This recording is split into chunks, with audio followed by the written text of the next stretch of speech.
We don't have a vote in here, so we're really fighting for the provinces to recognize their own Aboriginal communities, right? So earlier when we said we have a large population, we are representing a large population. So we aren't getting the recognition we need for the problems that we have. Like, there's so many issues here that we want to bring up and we need to talk about that are so important to Canadians as a whole that the provinces are just brushing aside. They're not recognizing us as a group. Like, they're not giving us the same time as, say, Ontario or something. Not that I'm against Ontario, obviously, but just using it as an example.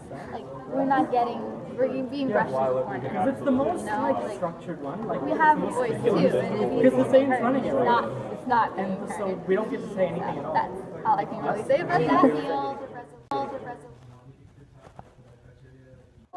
With the solitary confinement, that's a little bit of a touchy subject here because that's not what we believe should have been happening. We really wanted to push the rehabilitation aspect of the punishment, like, we're supposed to be focusing on that, and we spent an hour talking about punishment. So basically, our plan is to... And I don't believe that was right, and nobody should believe that was right. That wasn't what we were put in this room to do. And so we had more important things to focus on, and we're not getting the time. We're not getting the amount of time. Even when we get the time, they're not listening. 38 different So I neglected to sign because I don't believe people that they want together, but they don't need my signature. That's the thing, they should need our signature.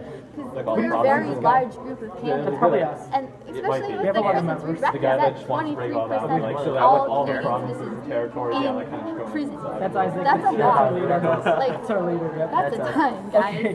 But yeah, basically what we want to do is because that gives creates a more direct and representative democracy. Yeah, and basically because you can get a petition with at least... So it's provincial But it's different because it's because what it does is if you can get 5% of signatures from your candidate, the voting public, you can call a referendum on that topic. And if it gets voted in, it is a law. You can pretty much pass anything if you can get enough people interested. So thank you. It started as a joke.